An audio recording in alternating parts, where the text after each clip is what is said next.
பிதா சுதன் பரிசுத்த ஆவியின் பெயராலே ஆமீன். ஆண்டவர் உங்களோடு இருப்பாராக, உம் ஆன்மாவோடும் இருப்பாராக. புனித பவுல் கலாத்தியருக்கு எழுதிய திருமுகத்திலிருந்து வாசகம். அதிகாரம் 6, இறை வார்த்தை 2. ஒருவர் மற்றவருடைய சுமைகளை தாங்கிக் கொள்ளுங்கள், இவ்வாறு கிறிஸ்துவின் சட்டத்தை நிறைவேற்றுவீர்கள். ஆண்டவரின் அருள்வாக்கு. இறைவா உமக்கு நன்றி. கிறிஸ்துவுக்குள் பிரியமான என் அன்பு சகோதர சகோதரிகளே, இன்று அதிகாலையிலே நற்கருணை நாதர் உங்களை தேடி வந்திருக்கின்றார். உயிருள்ள உணவாக விண்ணகத்தில் இருந்து இறங்கி வந்திருக்கின்றார். ஏன் தெரியுமா? உங்களையும் உங்களுடைய குடும்பத்தையும் சந்தித்து உங்களுக்கு ஒரு நிறைவான ஆசீர்வாதத்தை தருவதற்காக வந்திருக்கின்றார். எனவே இந்த நாளை ஆண்டவருடைய கரத்தில் ஒப்பு கொடுத்து நற்கருணை நாதரிடம் செபித்து ஆரம்பிங்கள். உண்மையிலே நீங்கள் ஆசீர்வதிக்கப்பட்டவர்களாய் இருப்பீர்கள். இந்த நாளிலே ஆண்டவராகிய கடவுள் உங்களையும் என்னையும் பார்த்து சொல்லுகின்றார், என் மகனே மகளே, மற்றவர்களுடைய சுமைகளை தாங்கிக் கொள்ளுங்கள் என்று. 2 வகையான சுமைகள் இருக்கின்றன. ஒன்று நாம் சுமக்கக்கூடிய சுமைகள், இன்னொன்று மற்றவர்கள் சுமக்கக்கூடிய சுமைகள். நாம் சுமக்கக்கூடிய சுமைகளை ஆண்டவர் அறிந்திருக்கின்றார், நாமும் அறிந்திருக்கின்றோம். அதே போல் மற்றவர்கள் சுமக்கக்கூடிய இந்த சுமைகள் என்றால் பிரச்சனைகள், கண்ணீர்கள், கவலைகள், சோகங்கள், துக்கங்கள் எல்லாவற்றையும் ஆண்டவர் அறிந்திருக்கின்றார். அன்பார்ந்தவர்களே, அநேக மக்கள் என்னிடம் சொல்வது உண்டு, ஃபாதர் உங்களுக்கு என்ன, நீங்கள் ஒரு ஆசீர்வதிக்கப்பட்ட ஒரு மகனாக, ஒரு குருவானவராக இருக்கிறீர்கள். ஏனென்றால் உங்களுக்கு கணவனோ உங்களுக்கு மனைவியோ பிள்ளைகளோ கிடையாது, எனவே உங்களுக்கு ஒரு பிரச்சனையும் கிடையாது என்று சொல்வார்கள். அன்பார்ந்தவர்களே, அது உண்மைதான். எங்களுக்கு மனைவியோ குழந்தைகளோ கிடையாது. ஆனால் ஒரு பங்கை நடத்தும் பொழுது அங்கு இருக்கக்கூடிய அனைவருமே ஒரு குருவானவருடைய பிள்ளைகளாய் இருக்கிறார்கள். எனவே அவர்களை நல்வழியில் வழிநடத்த வேண்டும். அவ்வாறு நடத்தும் பொழுது அவர்களுடைய சுமைகளை தாங்கக்கூடிய ஒரு குருவானவராக இருக்க வேண்டும். அவ்வாறு இருக்கும் பொழுதுதான் ஆண்டவர் அவர்களோடு கூட இருந்து செயலாற்றுவதை நாம் அறிந்து கொள்ள முடியும், புரிந்து கொள்ள முடியும். அதே போல் மற்றவர்களுடைய வாழ்க்கையை நாம் உற்று கவனிக்கும் பொழுதும் எவ்வளவோ பிரச்சனைகளில் வருவார்கள், கண்ணீரோடு வருவார்கள். ஃபாதர், எங்களுடைய குடும்பத்தில் இவ்வளவு பிரச்சனைகள் இருக்கின்றன, இதற்காக இந்த பிரச்சனை, இது எங்கள் மூதாதையர்கள் செய்த பாவமா அல்லது எங்களுடைய பிள்ளைகள் செய்த பாவமா என்று சொல்லி மனபாரத்தோடும் கண்ணீரோடும் வந்து ஜெபித்துவிட்டு சென்ற அநேக மக்களை எனக்கு தெரியும். அன்பார்ந்தவர்களே, ஆண்டவருடைய வார்த்தை சொல்லுகின்றது, ஆண்டவராகிய இயேசு கிறிஸ்து நமது சுமைகளை கல்வாரியிலே சுமந்து தீர்த்து விட்டார். எனவே நாம் எதையும் சுமக்க வேண்டிய அவசியம் இல்லை என்று சொல்லுகின்றார். அப்படி என்றால் நமக்குள் இருக்கக்கூடிய இந்த பிரச்சனைகளையும், நமக்குள் இருக்கக்கூடிய இந்த சோகமான காரியங்களையும், மற்றவர்கள் நமக்கு எதிராக செய்த தீமைகளையும் அறிந்து புரிந்து இருக்கின்றோம். அவற்றை ஆண்டவருடைய கரத்தில் ஒப்பு கொடுத்து நாம் ஜெபிக்கக்கூடிய பிள்ளைகளாய் இருக்க வேண்டும். அதையும் தெரிந்திருக்க வேண்டும். பாருங்கள், புனித சூசையப்பருடைய வாழ்க்கையிலே பிரச்சனைகள் இருந்தன. ஆண்டவராகிய இயேசு கிறிஸ்துவை அன்னை மரியாள் கருத்தரித்து இருக்கிறார்கள். அவருக்கு ஒரு துணைவை தேவைப்பட்டது. புனித சூசையப்பரை வளர்ப்பு தந்தையாக கனவுகளின் வழியாக கபிரியேல் வானதூதர் வந்து பேசுகின்றார். அவர் அப்படியே அதை ஏற்றுக்கொள்கின்றார். இந்த உலகம் அவரை பற்றி கூட தவறாக எண்ணி இருக்கலாம், இந்த உலகம் அவரை பற்றி தவறாக பேசி இருக்கலாம். ஆண்டவராகிய இயேசு கிறிஸ்து இந்த உலகத்தில் பிறந்து வந்த பிறகு ஆனாலும் ஆண்டவர் அவரோடு கூட இருந்தார். ஏன் தெரியுமா? புனித சூசையப்பர் ஆண்டவருடைய சட்ட திட்டங்களை கடைபிடித்து ஆண்டவருடைய வார்த்தைக்கு கீழ்ப்படிந்து அவரோடு வழிநடந்தபடியினால் தன்னுடைய மகனுக்கு ஒரு பாதுகாப்பாக, தன்னுடைய மனைவி அன்னை மரியாளுக்கு ஒரு பாதுகாப்பாக இருந்தபடியினால் அவரை சுற்றி வானதூதர்கள் இருந்து பாதுகாத்து கொண்டார்கள். எனவேதான் நம்முடைய வாழ்க்கையிலும் சுமைகள் வரும் பொழுது, அந்த பிரச்சனைகள் வரும் பொழுது அதை மற்றவர்கள் மீது சுமத்தி விடாதபடி நமது சுமைகளை நாமே தாங்கி கொள்ளக்கூடிய பிள்ளைகளாய் நாம் மாறிவிட வேண்டும். 1 பேதுரு 5வது அதிகாரம் 10வது வார்த்தையை வாசித்து பாருங்கள். சிறிது கால துன்பங்களுக்கு பின் அவர் உங்களை சீர்படுத்தி உறுதிப்படுத்தி வலுப்படுத்தி நிலைநிறுத்துவார் என்று சொல்லப்பட்டு இருக்கின்றது. நம்முடைய வாழ்க்கையில் துன்பங்கள் வரும், நம்முடைய வாழ்க்கையில் கண்ணீர் வரும், நமது நண்பர்கள் நம்மளை கைவிட்டு காட்டிக் கொடுத்து விட்டு சென்று விடுவார்கள்.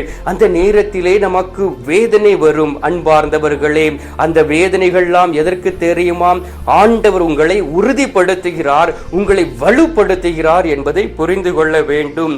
பாருங்கள், நாம் படித்துக் கொண்டு இருந்த காலங்களிலே அல்லது படித்துக் கொண்டு இருக்கக்கூடிய பிள்ளைகள் ஒரு வகுப்பில் இருந்து இன்னொரு வகுப்பிற்கு பாஸாகி செல்ல வேண்டுமே என்றால் அவர்களுக்கு பரீட்சை வைப்பார்கள்.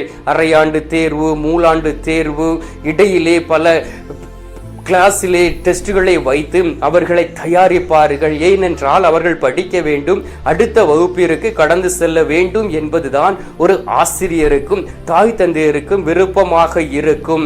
அதே போல்தான் அவர்கள் படித்து அதில் வரக்கூடிய கஷ்டங்களை அனுபவிக்கக்கூடிய நேரத்திலே அதன் விளைவாக நல்ல ஒரு மதிப்பெண்கள் கிடைத்து அவர்கள் மேல் வகுப்புக்கு கடந்து செல்வார்கள். அதே போல ஆண்டவர் நமக்கு வரக்கூடிய துன்பங்கள் எல்லாவற்றையும் தாங்கிக் கொள்ளக்கூடிய பலத்தை நமக்கு தருகின்றார், நம்மை வலுப்படுத்துகின்றார்.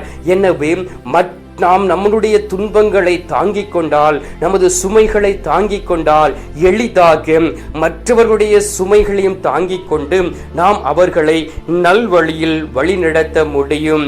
ஆண்டவருடைய வார்த்தை சொல்லுகின்றது. எசாயா 41வது அதிகாரம் 12வது வார்த்தையில், உன்னை எதிர்த்து போராடியோரை நீ தேடுவாய், ஆனால் அவர்களை கண்டுபிடிக்க மாட்டாய். உன்னை எதிர்த்து போரிட்டோர் ஒளிந்து போவார்கள் என்று சொல்லுகின்றார். பாருங்கள் அன்பார்ந்தவர்களே, நமக்கு எதிராக எவ்வளவோ பிரச்சனைகள் வந்தாலும் அதை ஆண்டவர் தாங்கிக் கொள்வார். சில நேரங்களில் நாம் அதை தாங்கிக் கொள்ளக்கூடிய அந்த பலத்தையும் வல்லமையும் தருவார். என்னுடைய வாழ்க்கையிலும் எவ்வளவோ பிரச்சனைகள் உண்டு. பிரச்சனைகள் வரும் பொழுதும் மனிதர்களை தேடுவது இல்லை, மனிதர்களோடு நான் பகிர்ந்து இருக்கின்றேன்.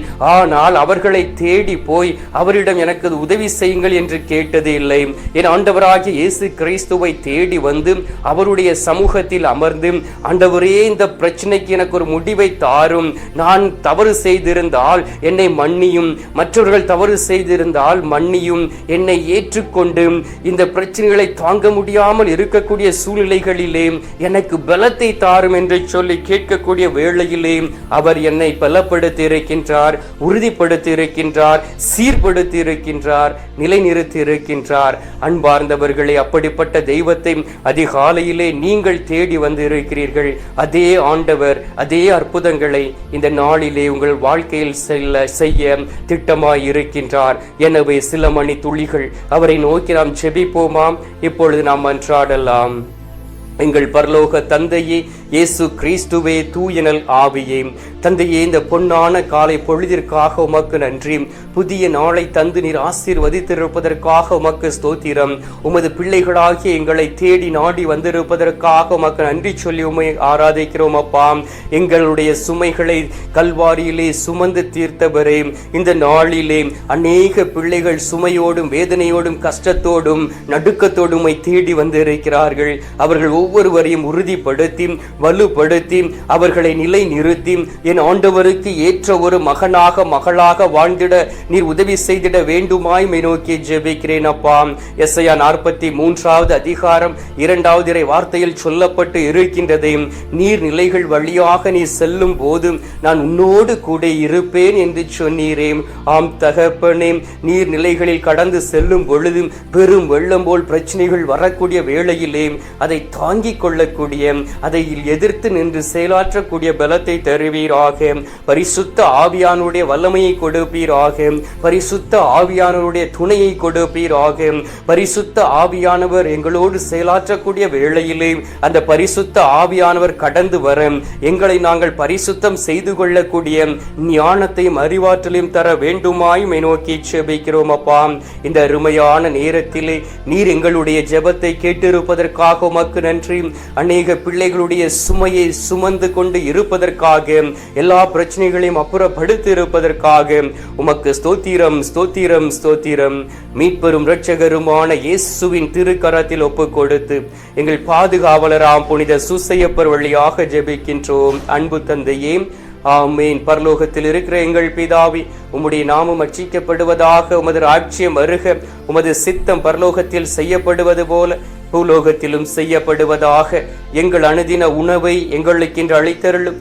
எங்களுக்கு தீமை செய்கிறவர்களை நாங்கள் பொறுப்பது போல எங்கள் பாவங்களை பொறுத்தருளும். எங்களை சோதனை உள்ளவிடாதையும் தீமையில் இருந்து எங்களை ரட்சித்தருளும். ஆமேன்.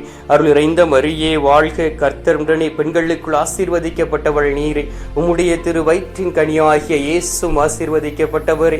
அச்சிஷ்ட மரியே, சர்வேசனுடைய மாதாவே, பாவிகளா இருக்கிற எங்களுக்காக இப்பொழுதும் எங்கள் மரண நேரத்திலும் வேண்டிக் கொள்ளும். ஆமேன். பிதாவுக்கும் சுதனுக்கும் பரிசுத்த ஆவிக்கும் மகிமை உண்டாவதாக. ஆதியில் இருந்தது போல இப்பொழுதும் எப்பொழுதும் என்றென்றும் இருப்பதாக.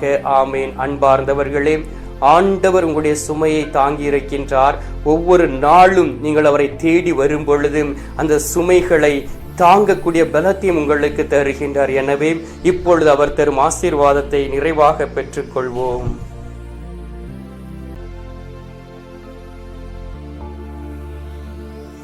எல்லாம் அல்ல இறைவன் பிதா, சுதன், பரிசுத்த ஆவி உங்களை ஆசீர்வதிப்பாராக. ஆமீன்.